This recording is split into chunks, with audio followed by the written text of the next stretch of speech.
Bonjour à toutes, bonjour à tous. Et j'espère que vous allez bien. La pleine lune est passée. Je sais que pour certains, c'est un peu bousculé.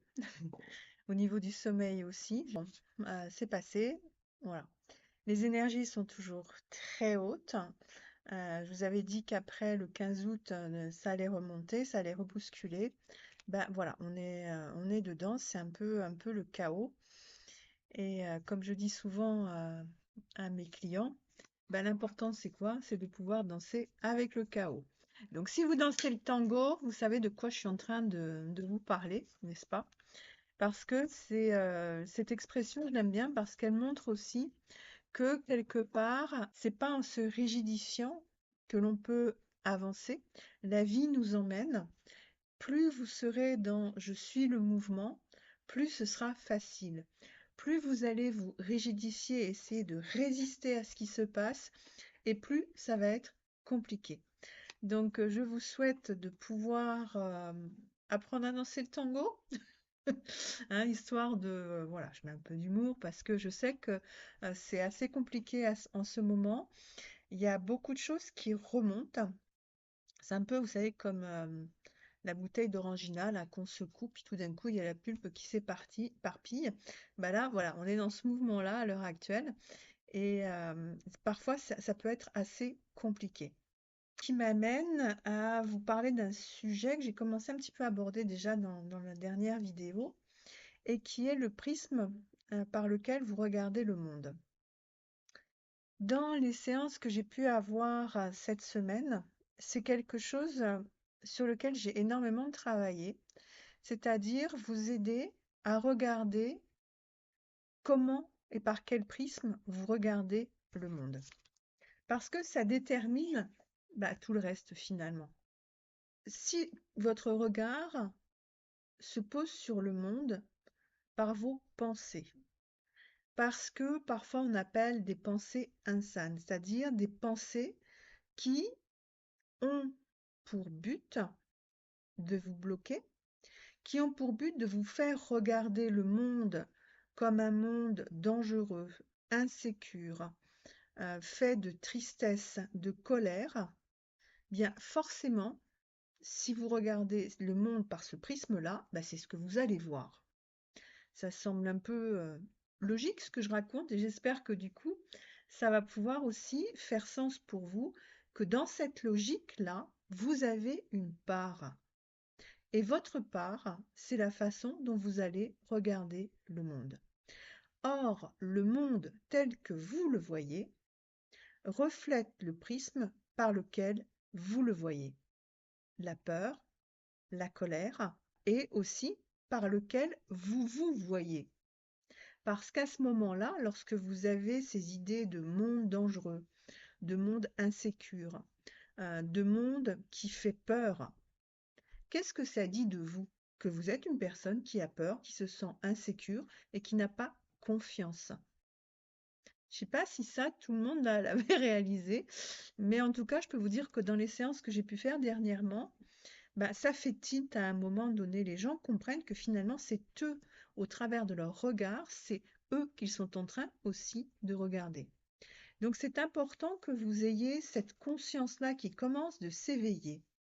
Parce que la représentation de vous-même n'est pas une représentation aimante à ce moment-là. Parce que, justement, vous les voyez par le prisme de ces pensées insanes. Or, si vous avez été créé par Dieu, la source, la vie, enfin vous savez voilà, vous piochez le mot qui vous convient le mieux, il n'y a pas de souci. Ce qui est important, c'est le process, et ce qui est expliqué, c'est pas le mot que vous mettez ou que je peux mettre, d'accord? Donc prenez ce qui vous convient. Donc, si vous avez été créé par Dieu, la source,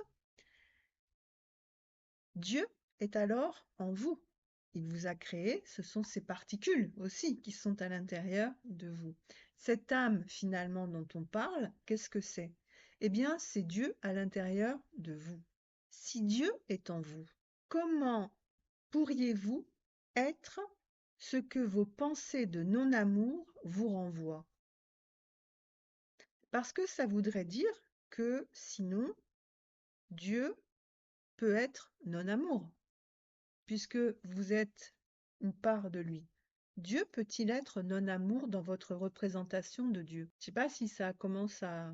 Ok, j'espère que là, vous arrivez à suivre, puis que ça commence aussi de vous bouger un peu en interne. Si Dieu est amour, et si vous vous voyez tel que Dieu vous voit en tant que créateur, aucune de vos pensées insanes ne pourrait exister. Dieu vous voit comme amour. Dieu vous voit tel que son fils, sa fille, fils de lumière, fille de lumière.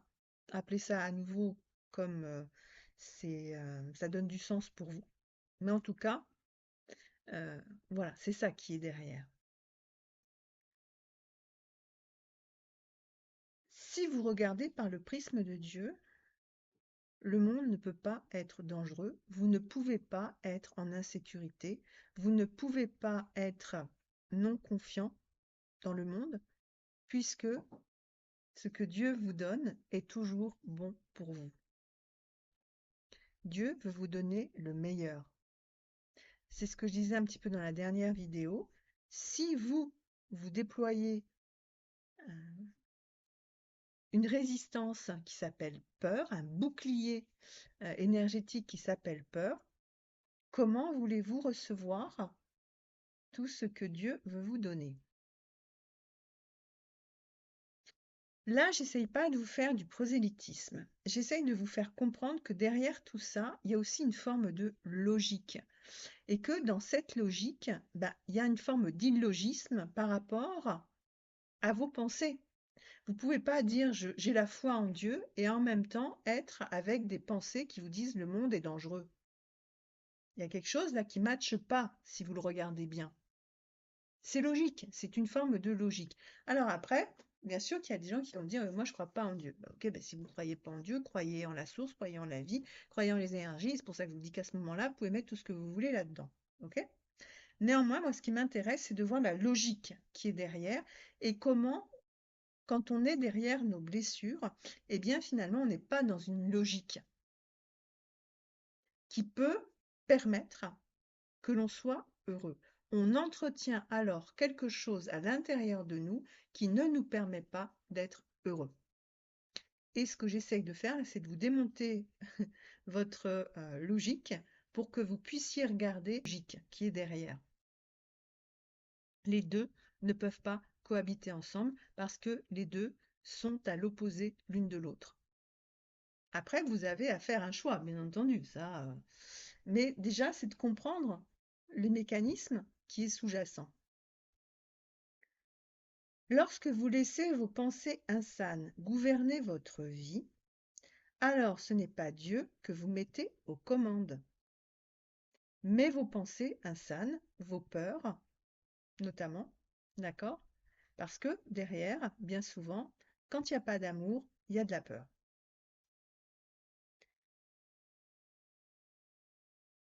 Et votre vie reflète alors ces pensées de peur, de victime, et elles n'existent parce que vous choisissez de leur donner vie. Vous allez me dire, j'y fais pas exprès. La question, c'est pas de savoir si vous y faites exprès ou pas. La question, c'est de pouvoir regarder à un moment donné, de vous voir en train, justement, d'alimenter ces pensées.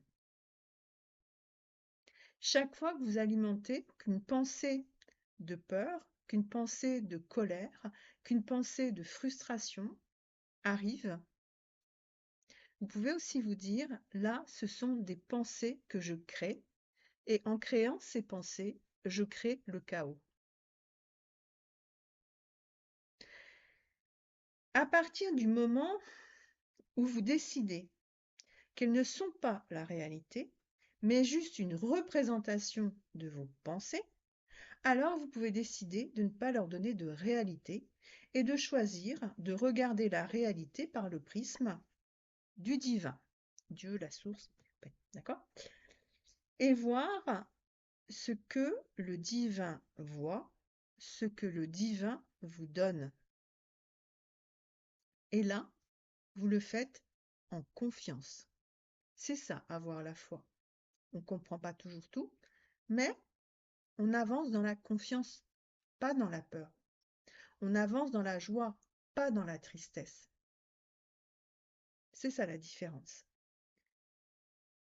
C'est un monde où à ce moment-là, vous pouvez vous sentir aussi en sécurité